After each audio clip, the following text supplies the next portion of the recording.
Salut à tous. Alors, comment développer le bon timing au parcours de chasse? C'est ce que je vais vous expliquer dans cette vidéo. Alors, il y a beaucoup de tireurs qui ont ce qu'on appelle des problèmes de timing, des problèmes de rythme, des problèmes de tempo au parcours de chasse. Alors, déjà, le problème, il vient tout simplement de la pratique du queue tête-pan. Le queue tête-pan, c'est la manière la plus répandue de tirer, mais c'est loin d'être la plus efficace. Ça consiste en quoi? Alors juste pour rappel, si vous avez un plateau comme ça, qui a cette trajectoire, il est ici, et vous, vous allez partir de derrière avec vos canons, vous allez donc faire un swing, épauler, faire un swing, rattraper le plateau, le dépasser, et ensuite faire feu lorsque vous estimez que l'avance c'est la bonne. Donc ça c'est la technique de tir la plus répandue, c'est loin d'être la plus efficace, d'ailleurs on la retrouve quasiment jamais à haut niveau en parcours de chasse ou en skit. Pourquoi? Tout simplement parce que la vitesse du plateau VP diminue, d'accord, sous l'effet des frottements de l'air, la vitesse du plateau diminue, finalement le seul plateau qui accélère c'est la chandelle lorsqu'elle redescend, mais globalement la vitesse du plateau diminue, et la vitesse des canons accélère, puisqu'il faut rattraper, dépasser. Et donc, la gestion de l'avance dans cette configuration, avec un plateau qui diminue en vitesse et des canons qui accélèrent, est extrêmement compliqué. Et donc, on peut avoir des problèmes de rythme.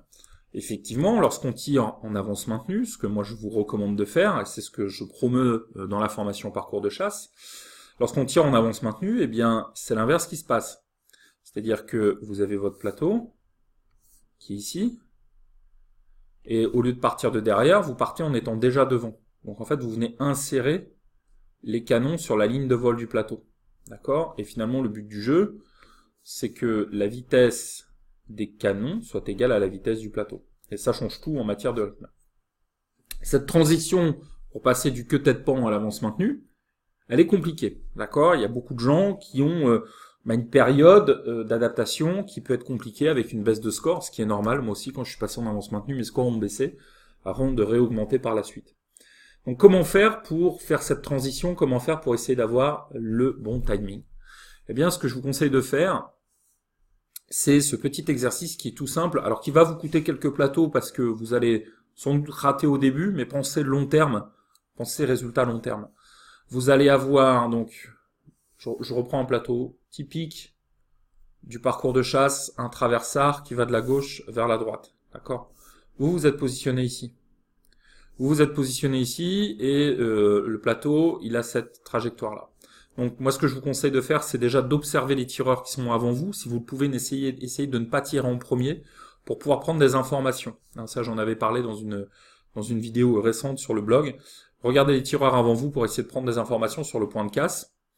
Et ce que vous allez faire, en fait, c'est vous dire, voilà, je vais tirer, je vais positionner mes canons vers ce point, et je vais attendre le plateau. Et donc, l'astuce pour commencer à développer ce timing, c'est tout simplement de se dire, voilà, je vais viser ce point et je vais faire feu ici.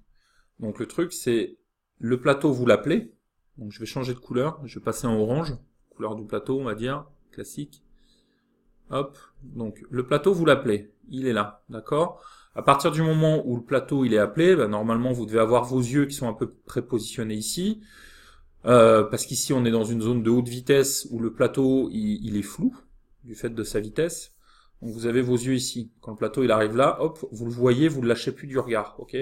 Votre regard, il est positionné sur le plateau. Votre regard il est positionné sur le plateau. Donc 1, appel, 2, les yeux sur le plateau, P, et 3, vous commencez votre swing et votre épaulé, épaulé. Ok, et vous avez toujours les yeux sur le plateau. Vous commencez votre swing et votre épaulé, mais vous allez faire votre swing et votre épaulé vers ce point-là. Ok, et vers ce point-là, vous avez toujours les yeux sur le plateau, et quand vous avez le sentiment que l'avance c'est la bonne, le plateau il sera là. Quand vous avez le sentiment que l'avance c'est la bonne, vous faites feu. Donc effectivement au début ça va vous coûter des plateaux, mais Au bout de quelques séances, au bout de quelques essais, cet exercice, il va vous faire développer un timing. C'est-à-dire que vous allez prendre l'habitude d'appeler le plateau, d'avoir un rythme pour épauler et d'épauler au bon endroit et de tirer au bon endroit. D'accord? En fait, vous allez tout simplement appliquer un plan. C'est fondamental quand on fait du parcours de chasse d'avoir un plan, c'est-à-dire de déterminer le point de casse, de déterminer l'endroit où on va voir le plateau, l'endroit à partir duquel on va épauler, l'endroit à partir auquel on va faire feu. D'accord? Et les tireurs qui arrivent, c'est ceux qui planifient leur tir. Donc voilà un exercice qui est vraiment tout simple. Tout simplement de déterminer un point où vous faites feu, d'épauler directement vers ce point-là et presque d'être en attente du plateau. Et quand vous voyez que l'avance est la bonne, dès que vous avez le sentiment que l'avance est la bonne, vous appuyez instinctivement. Ça va vous aider progressivement à faire, à mettre en place ces problématiques de timing, de tempo au parcours de chasse.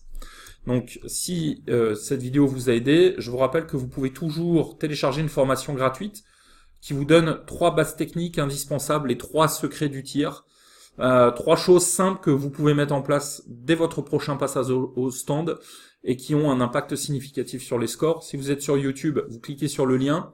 Si vous êtes sur le blog, eh bien, vous mettez simplement votre email dans le petit formulaire qui est juste en dessous et vous recevrez votre formation qui est 100% gratuite. Voilà, je vous souhaite un excellent tir à tous et à très bientôt sur le blog. Ciao.